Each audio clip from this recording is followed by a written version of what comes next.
একজনের ভিতরে রাসূলুল্লাহ বলেছে আরেকজনের ভিতর যাবে না, সংক্রমণ নেই।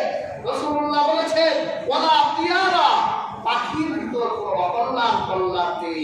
সকালের কাক আপনার দোয়ারে বসে কা কা বলে ডাক দিয়েছে, আপনি বলছেন যা যা অকল্যাণ তুই যা। রাসূলুল্লাহ বলছে এটা কখনো কোনো পাখি অকল্যাণ দিতে পারে না, কোনো পাখি কল্যাণ দিতে পারে না। হযরত ইকরামা রাদিয়াল্লাহু তাআলা আনহু রয়েছে, তিনি বলেন আমরা আব্দুল্লাহ ইবনে আব্বাস রাদিয়াল্লাহু তাআলা আনহুর কাছে ছিলাম, এমন সময় দেখলাম একটা পাখি এসে ডাকতে লাগলো। আমাদের মধ্য থেকে একজন বলল এই পাখি এখান থেকে সরে যা, কল্যাণ আসুক কল্যাণ আসুক।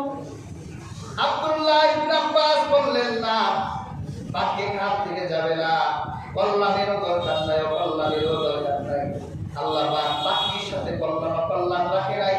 কল্যাণ আর অকল্যাণ আল্লাহ মানব তকদিরে যা লিখে রেখেছেন তাই হবে। পাখি আসলেও হবে, পাখি না আসলেও। আমাদের বাসায় পাখি এলে প্রথম যদি কাক আসে আমরা মনে করি এটা অলক্ষণের প্রতীক। কখনো পাখি অলক্ষণের প্রতীক নয়, আকাশের পাখি আমাদের সৌন্দর্যের জন্য আল্লাহ সৃষ্টি করেছে, আমাদের প্রশান্তির জন্য সৃষ্টি করেছে। এটা কল্যাণ আর অকল্যাণ দিতে পারে না, কল্যাণ আর অকল্যাণের এক ছোট্ট মালিক করে না। কাজেই হাজিরিন, আমরা মঙ্গল শোভাযাত্রায় পেঁচা পাখি তৈরি করে, এরপর ময়ূর, নানান আকৃতি তৈরি করে এটার নাম আমরা মঙ্গল শোভাযাত্রা দিই, যে এর মাধ্যমে মঙ্গল আসবে। এর মাধ্যমে মঙ্গল আসলে এত বিপদ কেন? কাজেই হাজিরিন, আমরা বিশ্বাস করি মঙ্গল অমঙ্গলের মালিককে। কাজেই যারা এটাকে সংস্কৃতির নাম দেয়, যেটা সংস্কৃতি হাজার বছরের পুরনো সংস্কৃতি, আমরা বলি এটা সংস্কৃতির নামে সাংস্কৃতিক আগ্রাসন ছাড়া।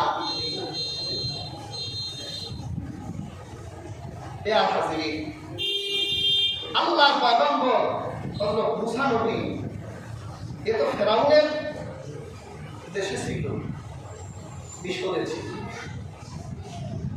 যখন মিশরে কোনো বিপদ আসতো তখন ফেরাউনের লোকজন বলতো দেখছস আমাদের বিপদটা কেন আসলো? কেন? বলে মুসা আর তার অনুসারীদের জন্য, ওরাই আমাদের বিপদ এনেছে। আবার যখন ওরা ভালো থাকতো ওরা বলতো আমরা ভালো থাকি আমাদের নিজেদের কারণে আমরা ভালো থাকি, আর অকল্যাণ হলে মুসা নবীর উপর চাপিয়ে দিত। দেয়ার হাজির শুভ অশুভ কল্যাণ অকল্যাণ এটা পৃথিবীর কোন মাখলুকের সাথে সীমাবদ্ধ নয়। আল্লাহ তকদিরে লিখে রেখেছে, যা লিখেছে আপনি তাই পাবেন। কাজেই হাজির, আমরা ইসলাম মুসলমান পৃথিবীর কোন জাতি কোন সংস্কৃতিকে কখনো ইগনোর করেনি, এটাকে ইহামত দেয়নি যতক্ষণ পর্যন্ত তা কোরআন ও সুন্নাহর সাথে সংঘর্ষ না হয়েছে। আমাদের বাঙালি কালচার যেটা আবহমান কাল থেকে ছিল, যেগুলোর সাথে ইসলাম মুসলমান কোরআন ও সুন্নাহর কোনো বিরোধ নেই, আমরা উপরে কথা বলি না। এদেশে নবান্নের উৎসব কত হয়, একজন আরেকজনকে খাওয়াতো, কোনো বাধা ইসলামে নাই। এই দেশে প্রাচীনতম একটা খেলা ছিল কাবাডি খেলা। কাবাডি খেলা ছিল না? এটা ছিল আপনি খেলেন, আপনার শরীর সুস্থ থাকলে, আপনি ফিজিক্যালি ভালো থাকলে ইসলাম বাধা দেয়নি। নৌকা রেস হতো দেশে, নৌকা বাইচ হতো, কার আগে কে যায়, ইসলাম বাধা দেয়নি। সুতা খেলা বাধা দেয়নি ইসলাম। এই কোন পৃথিবীর কোন সংস্কৃতিকে ততক্ষণ পর্যন্ত বাধা দেয়নি যতক্ষণ পর্যন্ত তা ইসলাম কোরআন ও সুন্নাহর সাথে বিরোধ না হয়েছে। আজকে বৈশাখের সাথে বিরোধ আছে, তাদের যে চিন্তা চেতনা, তারা যে পাখিগুলোকে পেঁচাগুলোকে তারা মঙ্গল অমঙ্গলের প্রতীক বানায়, তারা সূর্য উঠার আগেই রমনার বটমূলে দাঁড়িয়ে যায়, সূর্যের আলো দিয়ে তারা পৃথিবী পবিত্র করে দিবে। অথচ যে সূর্য আমার আল্লাহর সৃষ্টি, যাদের সূর্যের প্রতি যাদের এত শক্তি এত বিশ্বাস, এটা তখন ইসলাম মেনে নিতে কাজে হাজির, আমরা একদিনের বাঙালি হতে চাই না, আমরা প্রতিদিনের বাঙালি হতে চাই। আমরা প্রতিদিনে পারলে পান্তা ভাত, আমরা একদিন পান্তা ভাত হতে চাই না। এদের কারণে ইলিশ মাছের দাম বৈশাখ মাসে কিনাও যায় না, এরাই বাড়িয়ে দেয়।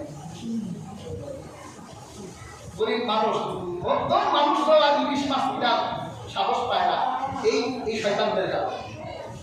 কাজে হাজির, আমরা পৃথিবীর প্রত্যেক সভ্যতা সংস্কৃতিকে শ্রদ্ধা করি, আমরা পৃথিবীর কোন সভ্যতা সংস্কৃতিকে ইগনোর করি না। আল্লাহ সুবহানাহু ওয়া তাআলা আমাদের এই সকল জাহেলদের চক্কর থেকে আল্লাহ তাআলা বাঁচান, সেই তৌফিক দান করুন।